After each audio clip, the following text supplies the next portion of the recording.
కాశ్మీర్ పై పాక్ ప్రధాని షెహబాజ్ షరీఫ్ మరోసారి వివాదాస్పద వ్యాఖ్యలు చేశారు. భారత్ పాక్ మధ్య ఉద్రిక్తతలకు కాశ్మీర్ ప్రధాన కారణమని, భారత్ ప్రభుత్వం ఆర్టికల్ 370 రద్దు నిర్ణయం తప్పని కీలక వ్యాఖ్యలు చేశారు. యుఎన్ భద్రతా మండలి తీర్మానాలకు అనుగుణంగా కాశ్మీరీ ప్రజల స్వేచ్ఛ ఆకాంక్షలను గౌరవించాలని అన్నారు. ఇటీవల కాలంలో షెహబాజ్ షరీఫ్ కాశ్మీర్ పై చేస్తున్న వ్యాఖ్యలకు కౌంటర్ ఇస్తూనే ఉంది. అయినప్పటికీ ఆయన చేస్తున్న వివాదాస్పద వ్యాఖ్యలు భారత్ పాక్ సంబంధాలపై ఎలాంటి ప్రభావం చూపుతాయి? భారత్ ఈ ఆరోపణలకు ఎలాంటి కౌంటర్ ఇచ్చింది? Let's watch the story.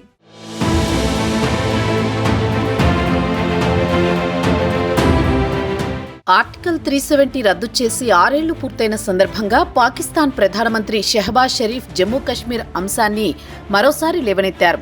Bharat Pakistan మధ్య ఉద్రిక్తతలకు కశ్మీర్ ప్రధాన కారణమని, భారత ప్రభుత్వం 2019 ఆగస్టు 5న ఆర్టికల్ 370ని రద్దు చేసిన నిర్ణయం సరైనది కాదని వ్యాఖ్యలు చేశారు. యుఎన్ భద్రతా మండలి తీర్మానాల ప్రకారం కశ్మీరీ ప్రజలకు స్వయం నిర్ణయాధికారం ఉండాలని, భారత్ కశ్మీరీల స్వేచ్ఛను హరించి మోదీ ప్రభుత్వం కశ్మీర్ ప్రజలను అణచివేసిందని ఆరోపించారు. ఈ వ్యాఖ్యలు భారత్లో తీవ్ర విమర్శలను రేకెత్తించాయి.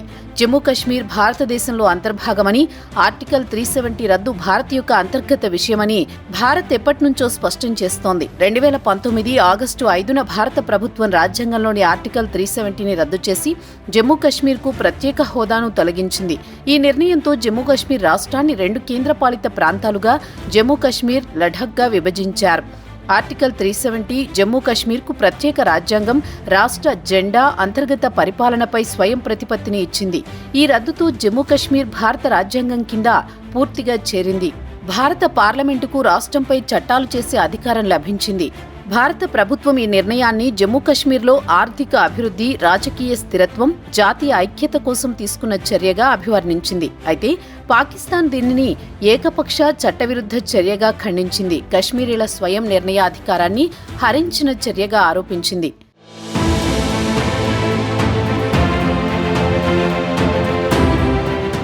ఇక షెహబాజ్ షరీఫ్ తన వ్యాఖ్యలలో జమ్మూ కశ్మీర్ అణచివేత, దౌర్జన్య చర్యలు చేపడుతోందని ఆరోపించారు. 9 లక్షల సైనికులతో కశ్మీరీలను భయభ్రాంతులకు గురిచేస్తోందన్నారు. ఇక జమ్మూ కశ్మీర్ను పాలస్తీనాతో పోల్చిన షెహబాజ్ షరీఫ్ కాశ్మీరీలు స్వేచ్ఛ కోసం ఒక శతాబ్దం కాలంగా పోరాడుతున్నారన్నారు. అంతేకాక భారత్ కాశ్మీరీ భూములను స్వాధీనం చేసుకుంటోందని, బయటవారిని స్థిర నివాసులుగా చేస్తూ ముస్లిం మెజారిటీని మైనారిటీగా మార్చే కుట్ర చేస్తోందని ఆరోపించారు. యుఎన్ భద్రతా మండలి తీర్మానాలను అమలు చేయాలని, కశ్మీరీలకు స్వయం నిర్ణయాధికారం ఇవ్వాలని షరీఫ్ డిమాండ్ చేశారు. ఈ తీర్మానాలను 1948లో UN commission for India and Pakistan ఆమోదించింది. ఇవి కాశ్మీర్లో ఆయుధాల ఉపసంహరణ, ప్లెబిసైట్ ద్వారా ప్రజల ఆకాంక్షలను నిర్ధారించాలని అప్పట్లో తీర్మానం చేశారు. తాజాగా షరీఫ్ వాటిని అమలు చేయాలని డిమాండ్ చేశారు. మరోవైపు షరీఫ్ ఆరోపణలను భారత్ ఖండించింది. ఐక్యరాజ్యసమితి శాశ్వత మిషన్లో భారత్ ఫస్ట్ సెక్రటరీ భావికా మంగళానందన్ షరీఫ్ వ్యాఖ్యలకు గట్టిగా కౌంటర్ ఇచ్చారు. జమ్మూ కశ్మీర్ భారతదేశంలో అంతర్భాగం, ఇది ఎప్పటికీ మారదు. పాకిస్తాన్ తన అంతర్గత సమస్యలపై దృష్టి పెట్టాలి. కశ్మీర్ అంశాన్ని లేవనెత్తడం, భారత్పై నిరాధార ఆరోపణలు చేయడం మానుకోవాలని సూచించారు. ఇక ఆమె పాకిస్తాన్ను సైనిక పాలనలో ఉన్న దేశం, ఉగ్రవాదం, మాదక ద్రవ్యాలు, అంతర్జాతీయ నేరాలకు కేంద్రంగా ఉన్న దేశమని విమర్శించారు. 2001లో భారత పార్లమెంటు దాడి, 2008 ముంబై ఉగ్రవాదులను ఆమె ఉదాహరణలుగా పేర్కొన్నారు.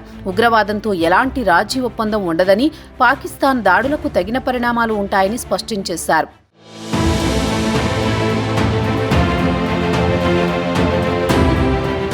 ఇప్పటికే భారత్ పాక్ మధ్య సంబంధాలు తీవ్రంగా దెబ్బతిన్నాయి. ఇప్పుడు కశ్మీర్తో పాటు ఆర్టికల్ 370 రద్దుపై షరీఫ్ చేసిన వ్యాఖ్యలతో మరింత ఉద్రిక్త పరిస్థితులు నెలకొనే అవకాశం ఉంది. 2019లో ఆర్టికల్ 370 రద్దు తర్వాత పాకిస్తాన్ భారత్తో దౌత్య సంబంధాలు తగ్గించడమే కాక ద్వైపాక్షిక వాణిజ్యాన్ని నిలిపివేసింది. ఇక భారత్పై హైకమిషన్ను పాకిస్తాన్ బహిష్కరించింది. ఇదే విషయాన్ని ఐక్యరాజ్యసమితి, అంతర్జాతీయ న్యాయస్థానం వంటి అంతర్జాతీయ వేదికల్లో పాకిస్తాన్ లేవనెత్తినా ఇతర దేశాలు మద్దతు ఇవ్వలేదు. జమ్మూ కశ్మీర్ అంశం తన అంతర్గత విషయమని, దీనిపై ద్వైపాక్షిక చర్చలు మాత్రమే సాధ్యమని, మూడో దేశం జోక్యం అవసరం లేదని భారత్ ఇప్పటికే చాలాసార్లు స్పష్టం చేసింది. తాము 3 యుద్ధాల తర్వాత పాఠాలు నేర్చుకున్నామని, భారత్తో శాంతి కోరుకుంటున్నామని గతంలో చెప్పిన షరీఫ్ చర్చలు సాధ్యమవ్వాలంటే ఆర్టికల్ 370ని రద్దు చేస్తూ భారత ప్రభుత్వం తీసుకున్న నిర్ణయాన్ని ఉపసంహరించుకోవాల్సిందేనన్నారు. అయితే 2025 మేలో ఆపరేషన్ సింధూర్ సమయంలో ఇరు దేశాల మధ్య ఘర్షణ వాతావరణం నెలకొన్న నేపథ్యంలో శాంతి చర్చల ద్వారా దీర్ఘకాలిక సమస్యలను పరిష్కరించాలని పిలుపునిచ్చారు.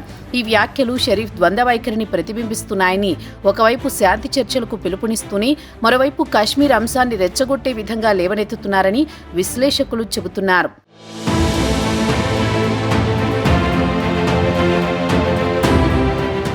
జమ్మూ కశ్మీర్ భారతదేశంలో అంతర్భాగమని భారత్ ఎప్పటినుంచో స్పష్టం చేస్తూ వస్తోంది.